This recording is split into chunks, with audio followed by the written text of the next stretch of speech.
Okay, हम 8th का bio का first chapter crop production and management start कर रहे हैं और उसका ये लेक्चर 1 है। ठीक है, तो इसमें सबसे पहला आता है topic agriculture practices. Agriculture practices हो गया कि एग्रीकल्चर प्रैक्टिसेस जो हम करते हैं, फसलें वगैरह उगाते हैं, तो इसमें हमें कौन कौन सी चीज़ें ध्यान रखते हैं, क्रॉप कितने टाइप्स की होती हैं और बाकी प्रोसेस कौन कौन से फॉलो करने पड़ते हैं। तो एग्रीकल्चर प्रैक्टिस की बात करें तो सबसे पहले हमें पता होना चाहिए कि क्रॉप क्या है। ठीक है, तो ये क्या होती है क्रॉप? क्रॉप होती है कि एक टाइप के अगर प्लांट्स हम किसी एक फील्ड में एक टाइम पे ग्रो कर रहे हैं और उन्हें कल्टीवेट कर रहे हैं, तो उसको बोलते हैं क्रॉप। ठीक है, same type of plants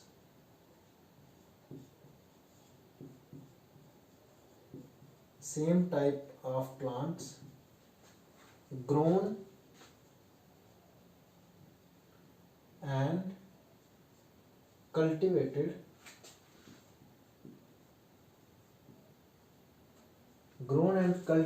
in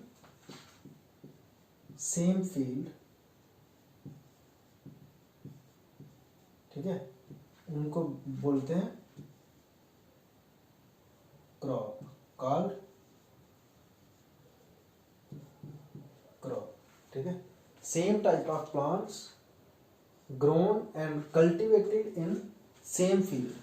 ठीक है, एक टाइप के पौधे जो ग्रो होते हैं और कल्टीवेटेड मतलब उनकी जो ग्रोथ हम करवा रहे हैं, एक फील्ड में करवा रहे हैं और एक साथ करवा रहे हैं, उसको बोलते हैं क्रॉप। अब जैसे एग्जांपल वीट क्रॉप या और मेज क्रॉप, है ना। तो इन चीजों में देखो, वीट को हम जब ग्रो करते हैं तो एक साथ बहुत सारी फील्ड में, खेत में बहुत सारी जो गेहूं है वो एक साथ उगाते हैं। ऐसा नहीं है कि एक यहाँ उगा दिया एक पेड़, एक कहीं 4 किलोमीटर जाके दूर उगा दिया, तो उसको नहीं बोलते हैं क्रॉप। ठीक है, जैसे और कोई प्लांट है, जैसे और किसी प्लांट की बात करें, देवदार वगैरह है ना, तो वो उनको उस केस में नहीं यूज कर सकते क्रॉप। ये क्या हो गया कि एक टाइप के प्लांट को कल्टीवेट और ग्रो करना एक किसी फील्ड में, सेम फील्ड में, उसको बोलते हैं क्रॉप। मस्टर्ड हो गया जैसे क्रॉप, मेज, ग्राउंडनट, ऐसे बहुत सारे एग्जांपल्स हैं। तो जो ये फसलें हैं, ये जो क्रॉप्स हैं, इनको बेसिकली 2 टाइप्स में बांटा गया है on the basis of seasons. इसको उतार लो।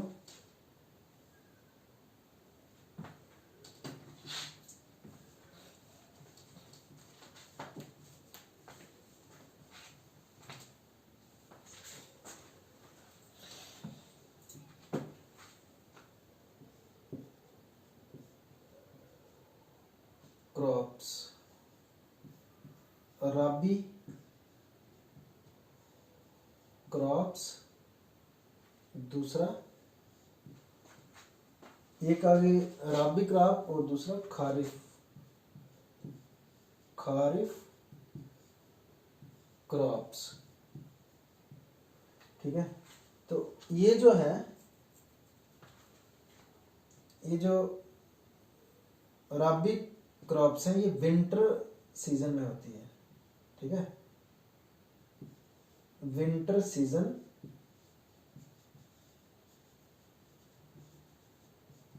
क्रॉप्स। ये जो इनकी ग्रोथ कौन से सीजन में होती है? विंटर में। इनकी सोइंग जो इनको उगाते हैं तो कौन से? विंटर में। जैसे मंथ फ्रॉम अक्टूबर टू मार्च। ठीक है, अक्टूबर से लेके मार्च तक इनकी खेती चलती है। जैसे एग्जाम्पल में आप लिख सकते हैं वीट, ग्राम, ठीक है, एक्स्ट्रा। वीट, ग्राम, एक्स्ट्रा। फिर आ गया खारिफ क्रॉप्स। तो जो खारिफ क्रॉप्स हैं उनको रेनी क्रॉप्स भी कहा जाता है, उनको रेनी क्रॉप्स भी कहा जाता है। मतलब ये रेनी सीजन में होती है ग्रो, ये विंटर में, और ये रेनी सीजन क्रॉप्स।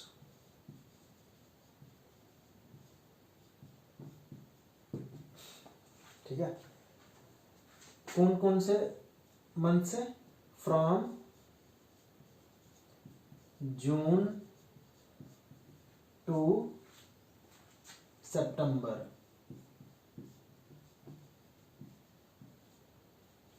इनकी सोइंग होती है जून में और इनको काटा जाता है, हार्वेस्टिंग जो है इनकी होती है सितंबर में, और इनकी सोइंग, इनको उगाया जाता है अक्टूबर में और काटा जाता है इनको मार्च में।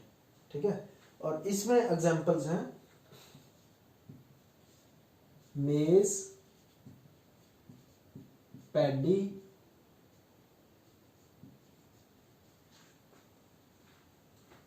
ग्राउंडनट,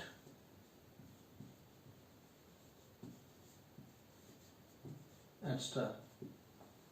ठीक है। ये आ गई रबी क्रॉप्स और ये आ गई खारिफ क्रॉप्स। इसके अलावा वेजिटेबल्स एंड पल्सेस कुछ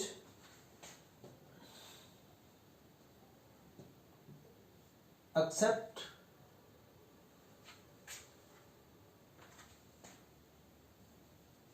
ये विंटर में होगी और ये आ गई रेनी में। तो बीच में जो बच रहा है सीजन वो कौन सा है? समर, है ना।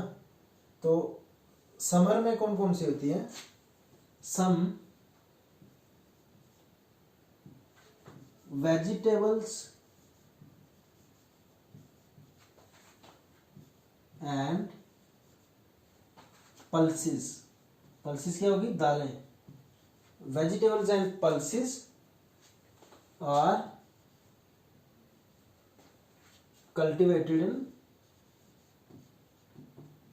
cultivated या grown in summer।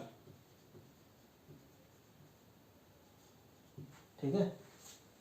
तो पता चल गया क्रॉप्स जो है वो सीजन के हिसाब से कि कौन से सीजन में होती है। तो बेसिकली 2 टाइप्स में है, रबी और खारिफ। खारिफ जो है वो जो क्रॉप्स रेनी सीजन में होती है, और रबी कौन सी है? जो विंटर में होती है। ठीक है। तो इनकी एग्जांपल दी हुई है। और कुछ दालें और सब्जियां जो हैं वो समर में होती हैं ग्रो। ठीक है। उतार लो इसको।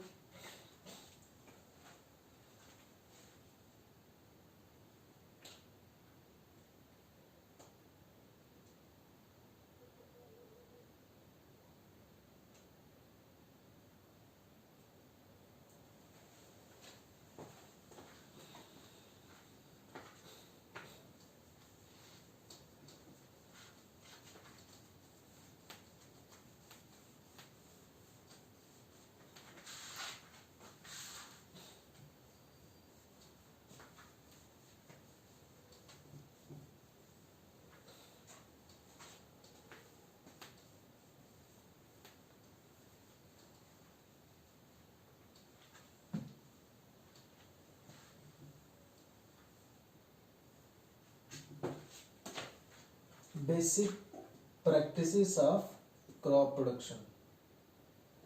नेक्स्ट है टॉपिक बेसिक प्रैक्टिसेस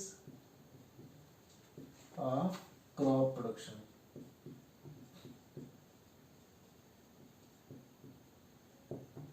अच्छा, अब आगे की क्रॉप प्रोडक्शन में के लिए हमें कौन कौन सी प्रैक्टिसेस करनी पड़ती है।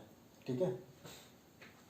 तो इसमें सबसे पहली है मेकिंग ऑफ सॉइल, कि सॉइल को उतना बनाना कि उसमें हम फसलें उगा सकें। ठीक है। सॉइल को प्रिपेयर करना कि उसमें हम फसलें उगा सकें।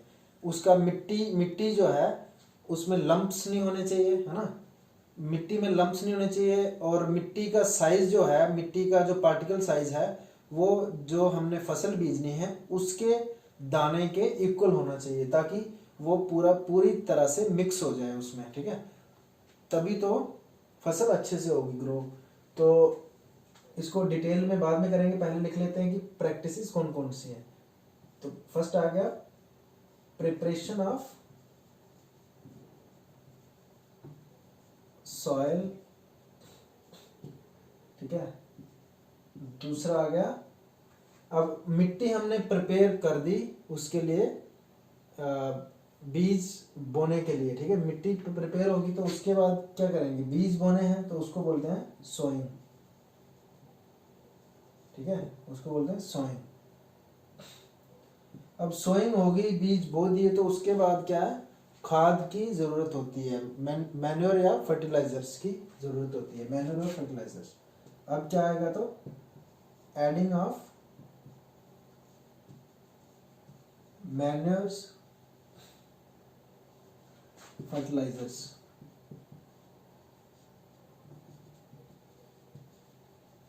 ठीक है, मैन्योर्स और फर्टिलाइजर्स को ऐड करना। अब जब ये ऐड हो गए तो फसल जो है वो थोड़ी निकल आती है, ठीक है। ये ऐड करने के बाद उसके बाद क्या करना पड़ता है, इरिगेशन करनी पड़ती है। इरिगेशन मतलब सिंचाई, पानी देना, इरिगेशन।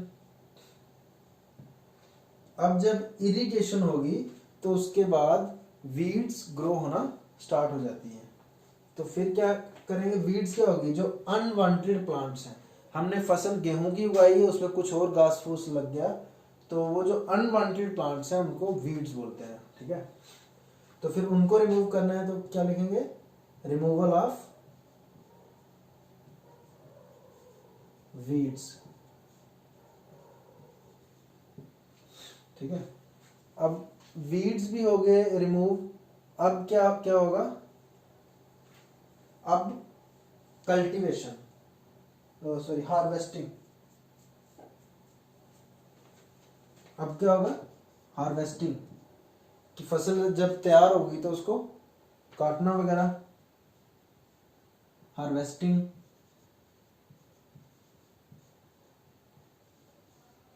अच्छा, जब हार्वेस्टिंग भी होगी, काट भी लिया, फिर उसके बाद क्या करना है कि जो फसल तैयार होगी, जो दाने ग्रेन्स या वो जो मिल गए, ठीक है, उनको क्या करना है, फिर स्टोरेज, फिर स्टोरेज का भी ध्यान रखना है कि स्टोर कैसे करना है कि उनमें वो माइक्रोब्स वगैरह ना लग जाएं, माइट्स वगैरह ना लग जाएं, फसल को बर्बाद ना कर दें, ठीक है। तो फिर स्टोरेज का ध्यान रखना है। अब ये जो प्रोसेस हैं इन्हीं को हमने बारी बारी करके डिटेल में पढ़ना है, ठीक है। उतार लो इसको।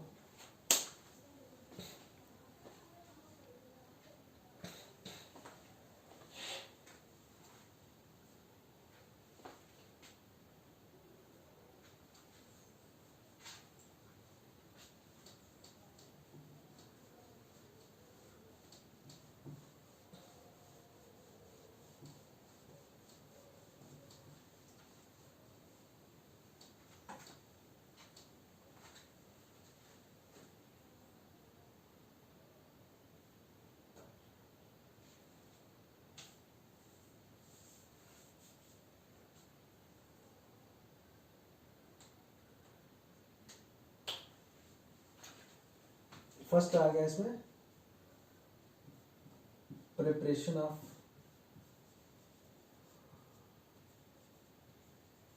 सॉइल, ठीक है, सॉइल को प्रिपेयर करना।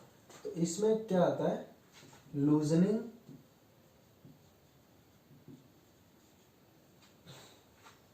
एंड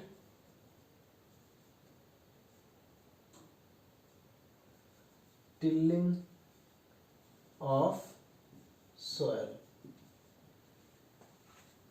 सॉइल को प्लो करके, टिलिंग को प्लोइंग भी बोलते हैं, लूजनिंग या टिलिंग ऑफ द सॉइल, ठीक है।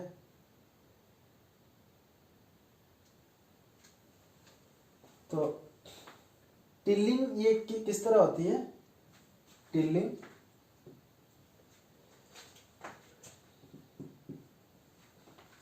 लूजनिंग या टिलिंग नहीं, इसको ऐसे लिख सकते हैं कि tilling and turning of, tilling and turning of soil. Turning क्या हो गया कि उसको परतना, कि जो नीचे वाला पार्ट है वो ऊपर हो जाए, और टिलिंग हो गया प्लो करना, उसको लूज करना। ठीक है, तो हल वगैरह देखी होगी आपने सब ने, आजकल अलग अलग टाइप की हैं। कुछ तो वो होती है जो बैल आगे खींचते हैं जिसको, ठीक है, उसमें भी दो टाइप की होती है। एक लकड़ी की बनी होती है पूरी, वो आजकल तो नहीं रही, वो बहुत कम हो गई है, आजकल तो लोहे वाली ही है।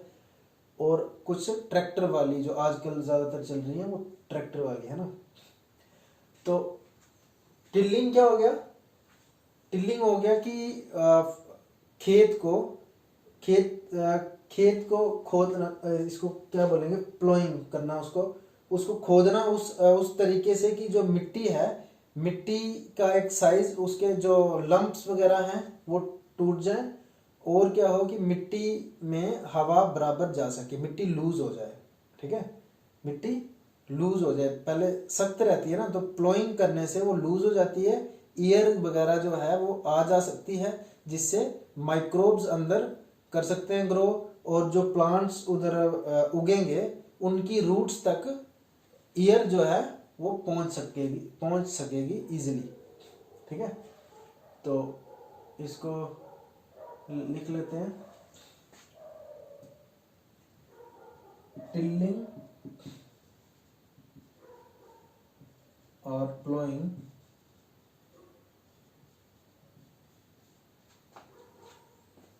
is necessary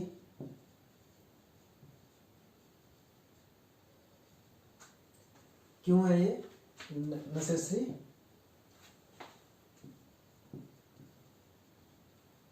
because it loses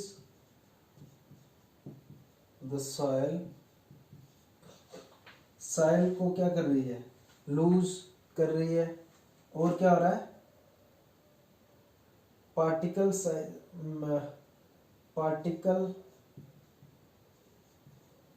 particles of soil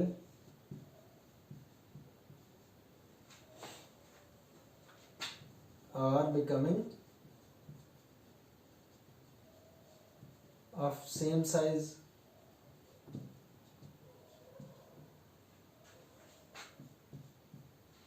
removal of weeds occurs। तो वीड्स का रिमूवल किस तरह? जो अपने आप पौधे उग गए होंगे, जब प्लोइंग करेंगे तो उनकी रूट्स उखड़ जाएंगी, उखड़ जाएंगी, तो फिर क्या होगा कि जो इसको हमने प्लोइंग करके छोड़ दिया, तो धूप लगेगी तो वो सूख जाएंगे, दे विल डाई। ठीक है, और क्या होगा प्लोइंग से?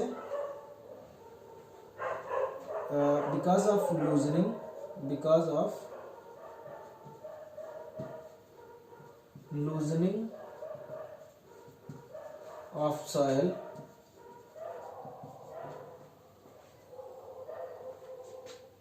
air can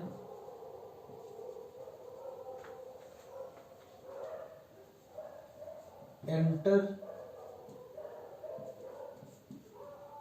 up to few centimeters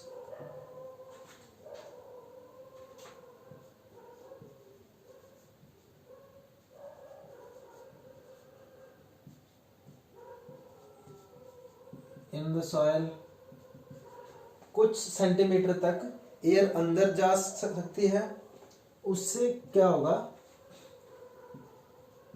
which results in the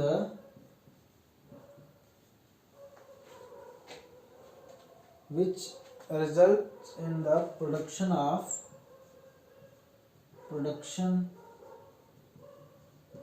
of some microbes, या which allows which allows some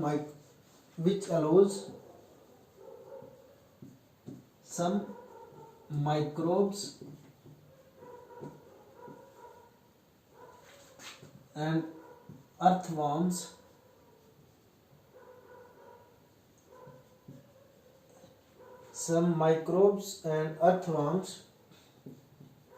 to enter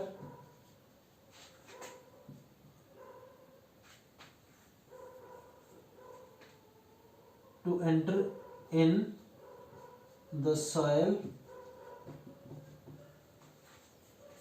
वो एंटर किए, उधर रहना स्टार्ट करेंगे सॉइल के अंदर, soil, and they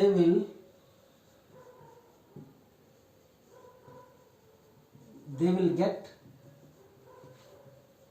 proper air to respire. उनको सांस लेने के लिए, जब उनको जो एयर चाहिए वो प्लोइंग के कारण, क्योंकि जो मिट्टी है वो लूज हो गई है, तो उनको बराबर जो एयर है वो मिलेगी उनको। ठीक है, उतार लो इसको।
ओके, तो ये सब हो गया।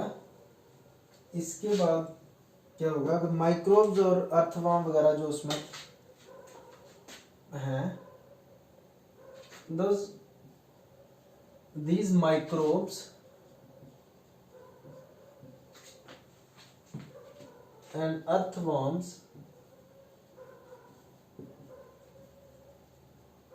ठीक है, जो अर्थवर्म्स और माइक्रोब्स उसमें हैं वो क्या करेंगे, will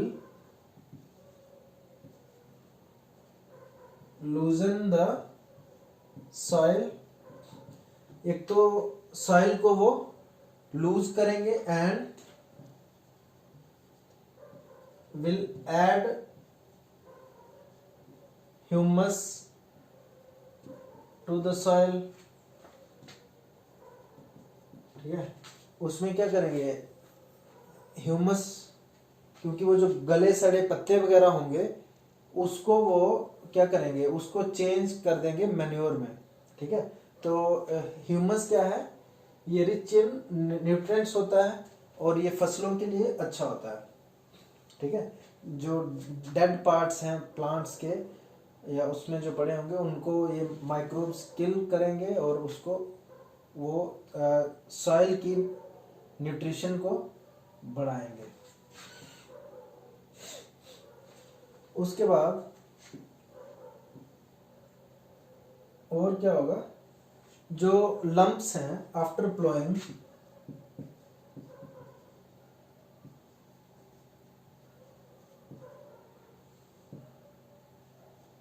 प्लोइंग के बाद जो लंप्स, मिट्टी के बड़े बड़े वो जो टुकड़े बच जाते हैं, after ploughing the lumps of soil needs to be broken. ठीक है, अगर सॉइल बहुत सख्त है,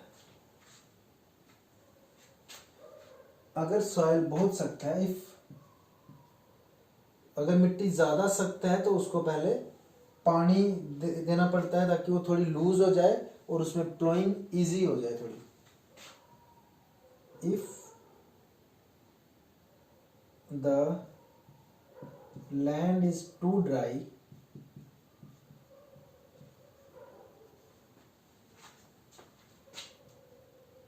then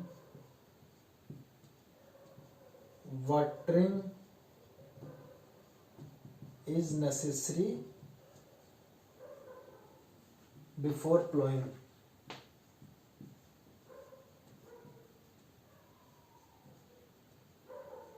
तब वाटरिंग जरूरी होती है प्लॉइंग से पहले, ठीक है। अगर लैंड ज्यादा ड्राई है तो पहले वाटरिंग की जरूरत होती है।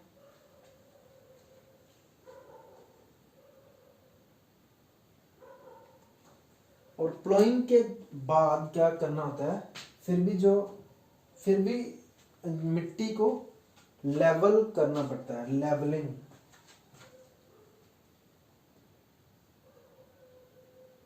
After ploughing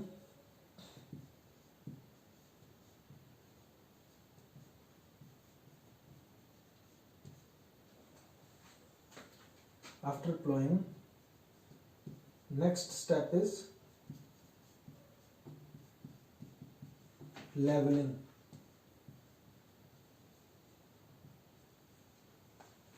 Leveling of soil, ठीक है। लेवलिंग किससे करते हैं? Levelling of soil with leveller. Levelling मतलब क्या कि वो जो सॉइल है वो बराबर रहे, यानी कहीं से ढलवान हो जाए ज्यादा तो क्या होगा, जब बारिश होगी तो वो न्यूट्रिएंट्स जो हैं वो ज्यादा ढलवान की तरफ बहते चले जाएंगे और फसल भी रुकेगी नहीं कहीं, और उसको वाटर भी बड़ी अच्छी मात्रा में, मतलब सही उसको वाटर नहीं मिलेगा, कहीं ज़्यादा मिलेगा कहीं कम मिलेगा, ठीक है। और जो खाद वगैरह भी देंगे तो वो भी ढलवान वाली साइड ज़्यादा बहेगी, ठीक है। तो after ploughing next step is levelling of soil with leveller. Leveller क्या होता है? देसी, अगर गांव वगैरह की बात करें या जहाँ पे ट्रैक्टर वगैरह नहीं पहुँच सकता तो उधर क्या होता है, एक इस तरह का वुड का पीस होता है और उसमें यहाँ पे जोड़ा होता है एक दूसरा वुड का हैवी पीस, और यहाँ से बैल खींचते हैं उसको, ठीक है। यहाँ से बैल खींचते हैं और ये जो है ये थोड़ा हैवी होता है, इसको ज़मीन पे घुमाते हैं और ये लेवलिंग करता है, उसको लेवल उसका इक्वल करता है, ठीक है।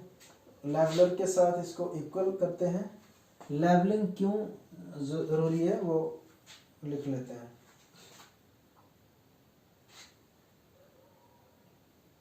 Levelling is necessary, levelling is important या नेसेसरी कुछ भी लिखो, इम्पॉर्टेंट बिकॉज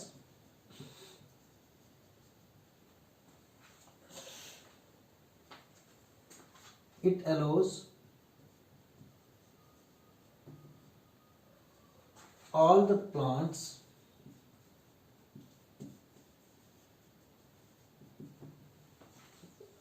to have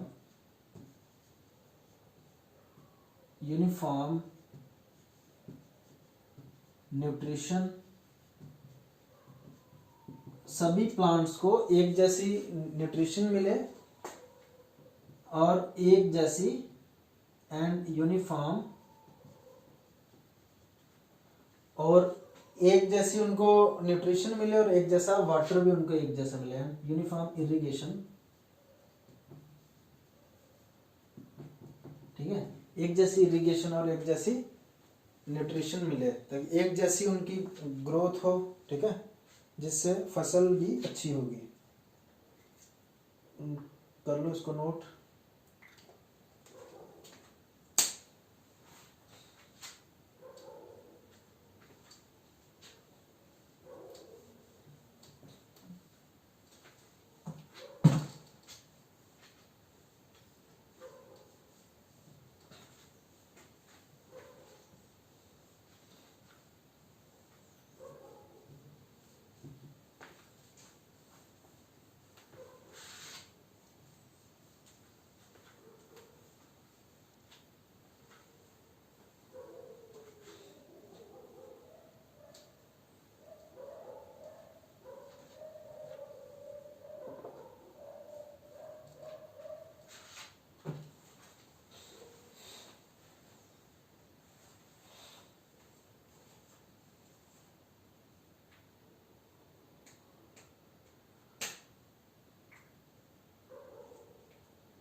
अब इसी का अगला पार्ट है, ये जो पढ़ रहे थे हम, टॉपिक स्टार्ट किया था preparation of soil.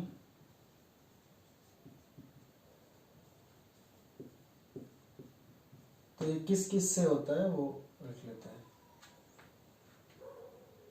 Preparation of soils में हमने जो पढ़ा, उससे नेक्स्ट है इम्प्लीमेंट्स।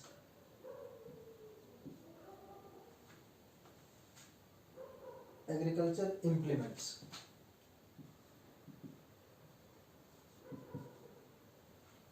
ठीक है, एग्रीकल्चर इम्प्लीमेंट्स।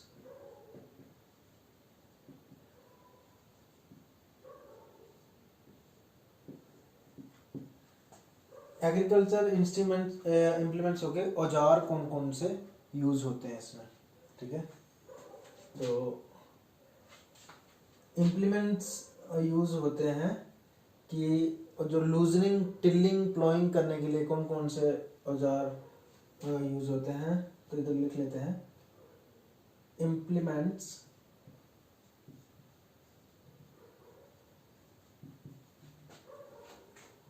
यूज्ड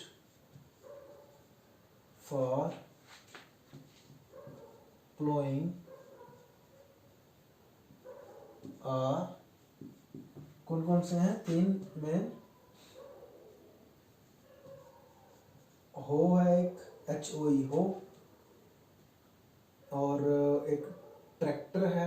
ट्रैक्टर का जो ट्रैक्टर के पीछे लगी होती है हल जैसी जो बड़ी, उसको क्या बोलते हैं, कल्टीवेटर, ठीक है।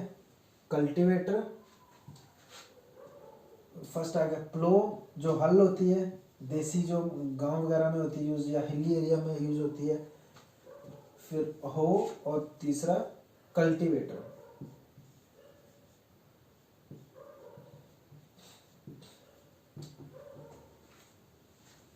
प्लो क्या होती है ये मैं आपको बता दूं, ये पहले पहले होता था, आजकल ये उतना नहीं रहा है। इस तरह का लकड़ी का होता है एक पीस, ठीक है, इसको बोलते हैं शाफ्ट, ठीक है। और उसके बाद ये होता है हैंडल इसमें, ठीक है, ये होता है हैंडल, और यहाँ पे लोहे का पीस होता है लगा हुआ आगे। इधर आयरन पार्ट होता है और वो नुकीला होता है, और ये है हैंडल, ठीक है। आगे लोहे का पीस होता है लगा हुआ, और यहाँ पे आगे, यहाँ से बैल खींचते हैं उसको, ठीक है, यहाँ आगे से बैल खींचते हैं।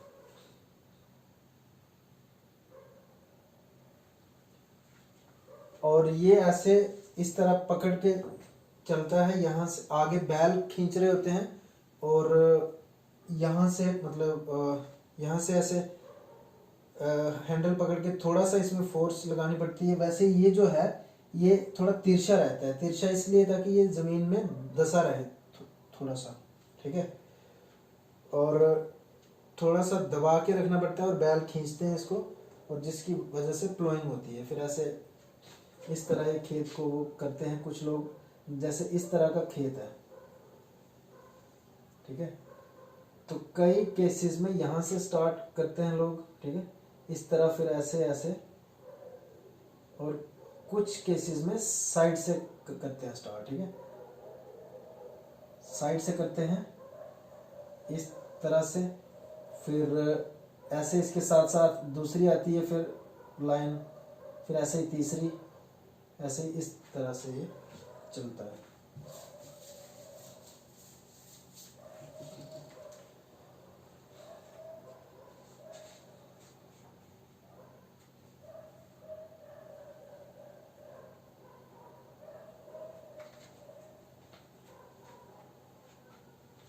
इसको शाफ्ट या प्लो शाफ्ट भी बोलते हैं, इसको प्लो शाफ्ट, क्योंकि प्लो की शाफ्ट है तो इसलिए प्लो शाफ्ट, और इसको बोलते हैं प्लो शेयर, ये जो लोहे का ये जो पार्ट होता है इसको क्या बोलते हैं?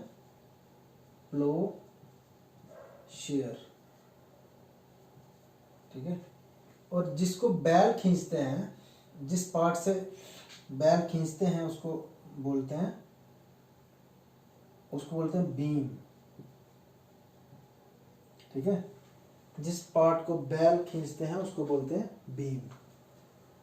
तो ये किस तरह काम करता है ये कर लेते हैं नोट। प्लो और कल्टीवेटर, अभी प्लो के बारे में लिख लेते हैं।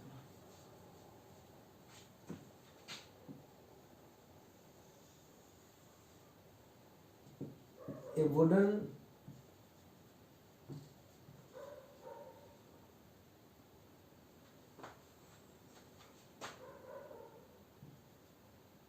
rod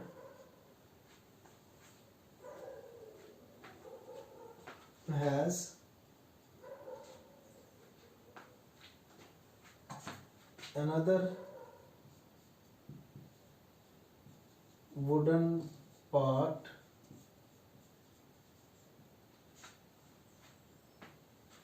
at one end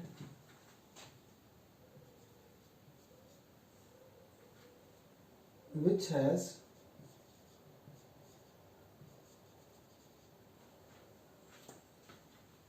an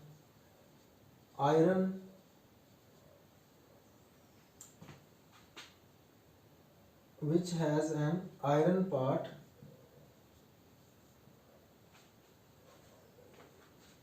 facing the soil, facing the land। Iron का पार्ट जो है वो लैंड की तरफ फेस कर रहा है। Which has an iron part facing the land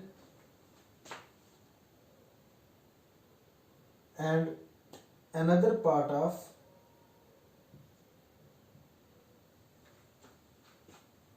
ठीक है, the second part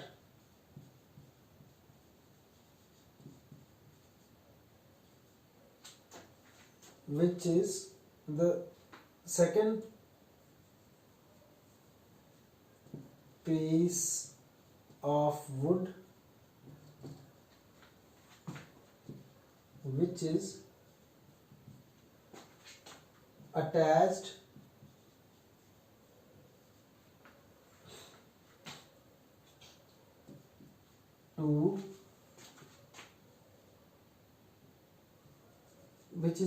to iron part।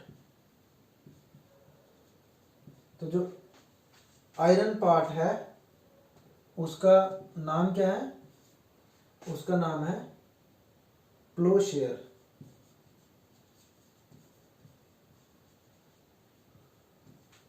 ठीक है। The second piece of wood which is attached to iron part has handle.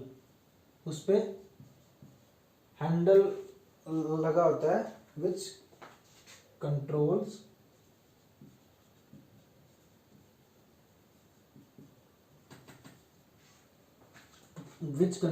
Flow. ठीक है, जो कि फ्लो को कंट्रोल करती है। ठीक है। तो क्या हमने पढ़ा कि एक वुड का पार्ट है लंबा, उसमें एक दूसरा वुड का पार्ट अटैच है और दूसरे वुड के पार्ट के जो बेस वाला एंड है उस पे अटैच है एक लोहे का पार्ट जिसको प्लोशेयर बोलते हैं।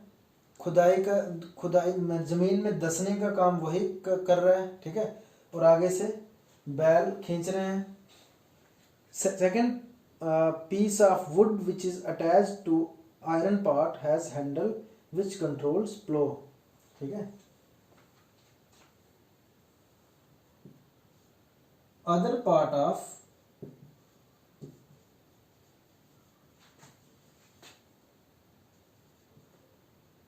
wooden rod has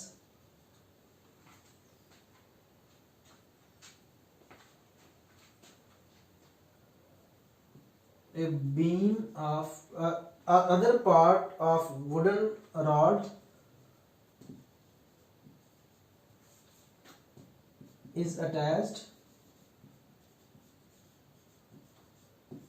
to a beam which is pulled by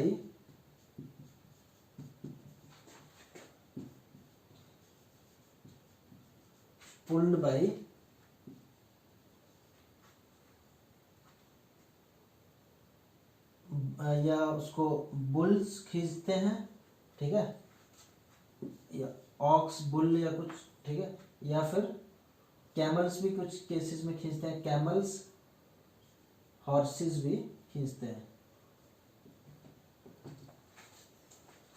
ठीक है। ओके, तो ये था प्लो। और नेक्स्ट है हो, HOE, हो। उतार लो इसको।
अब नेक्स्ट है हो, HOE, ठीक है। तो ये भी क्या होता है, ये भी उसी तरह का होता है, पर ये जो पहला हम पढ़ रहे थे प्लो, वो काफ़ी पुराना वो है, इम्प्लीमेंट है। और ये जो है ये आज के टाइम पे चल रहा है, जहाँ पे ट्रैक्टर वगैरह नहीं होते हैं वहाँ पे ये चलता है। ट्रैक्टर मतलब जहाँ पे ट्रैक्टर नहीं पहुँच पाते तो वहाँ पे मैक्सिमम ये चल रहे हैं हो।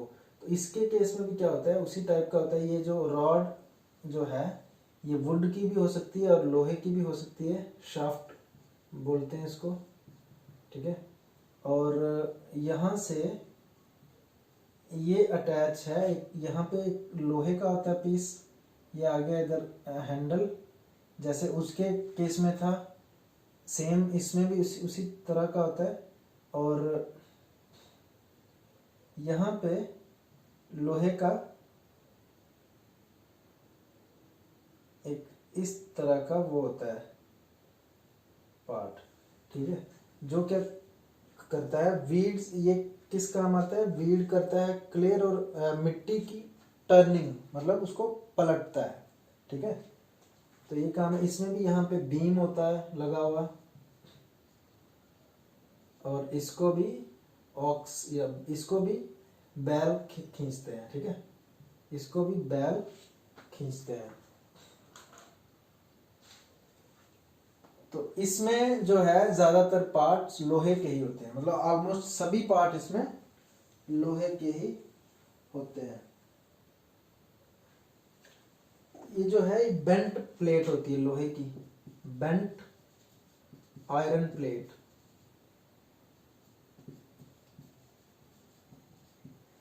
ये इस तरह से होती है, इस तरह से, ताकि आगे से जैसे बैल आगे को खींचेंगे तो मिट्टी पलटती जाएगी ऐसे, ठीक है। तो वीड को करते हैं क्लियर, जैसे अगर मिट्टी की परत पे ऊपर वाली पे वीड्स हैं, ठीक है, तो जैसे ये आगे पुल करेंगे इसको बैल, तो मिट्टी इस तरह पलटेगी, इस तरह पलटेगी तो वो उखड़ जाएंगे, जो प्लांट्स होंगे, वीड्स होंगी, ठीक है, उखड़ जाएंगी, उनकी रूट्स निकल जाएंगी, रूट्स पुल हो जाएंगी जब जमीन से, तो वो सूखना स्टार्ट हो जाएंगी, दे विल डाई, ठीक है। तो इसको बोलते हैं हैंडल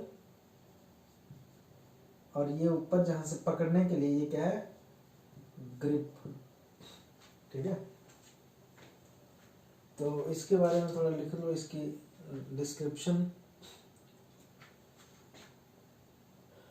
ए वुडन और वुडन या फिर आयरन रॉड, ए वुडन और iron rod is attached with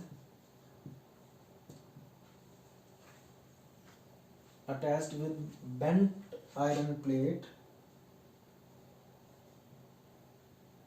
या इस तरह लिखें कि दूसरे तरीके से अगर लिखें कि ए bent iron plate is attached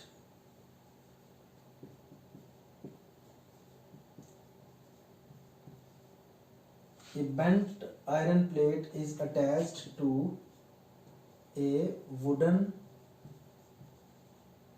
या फिर iron rod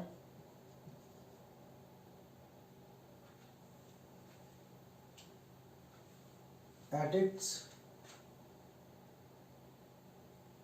to a wooden iron rod at its one end, ठीक है, किसी एक एंड पे उसके, at its one end, ठीक है, और it is used, स्ट्रक्चर उसका वो है, it is used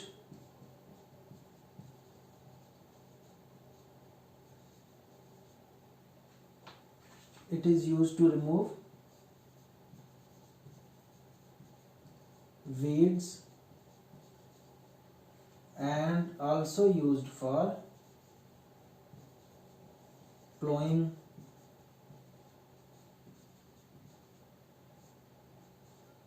मतलब लूजनिंग सॉइल। ठीक है, इन चीजों के लिए ये यूज की जाती है।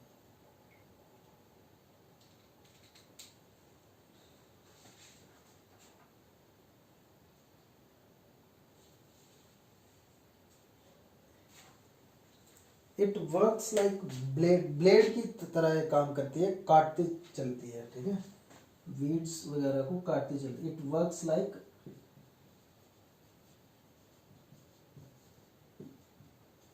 ब्लेड। ये जो है ये इस तरह का होता है लोहे का। ठीक है, ये जो लोहे की प्लेट होती है ये इस तरह की होती है और ये ऐसे। ठीक है, और ये रॉड इसको यहाँ पे होती है अटैच और यहाँ पे फिर हैंडल लगा होता है। तो ये जैसे जैसे चलती है प्लेट तो ये काटती चलती है वीड्स को रूट से ये उखाड़ती चलती है। तो ये ब्लेड की तरह काम करता है ये हो। ठीक है, उतार लो इसको।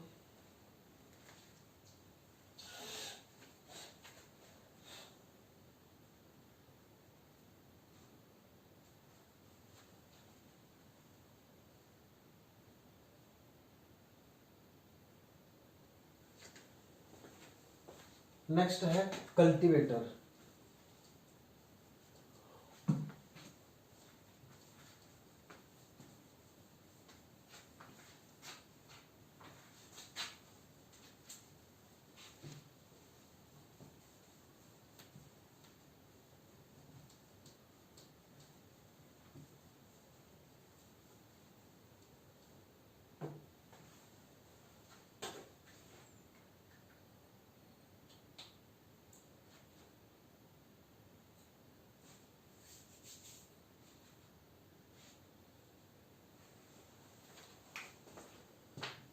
कल्टीवेटर आप सबने देखा ही होगा, ट्रैक्टर के पीछे लगा होता है। ये पार्ट ट्रैक्टर से रहता है अटैच और इस टाइप का पीछे होता है ये। इसमें जो है लोहे के नेल्स जैसे हुक्स टाइप नेल होते हैं लगे हुए, ठीक है, इस टाइप के।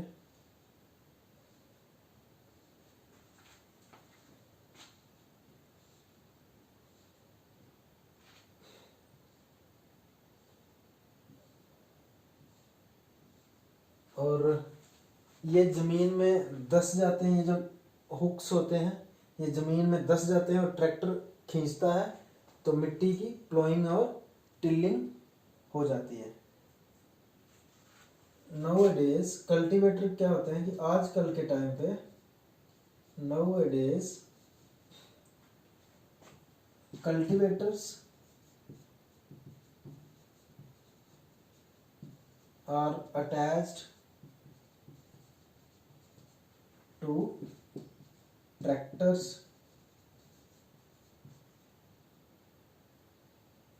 को अटैच है ये,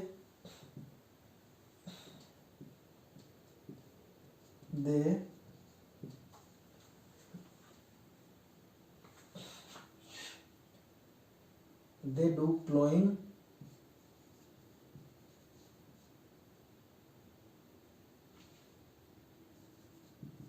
क्या क्या करते हैं, एक तो कर रहे हैं प्लॉइंग और वीड रिमूवल भी करते हैं, वीड रिमूवल।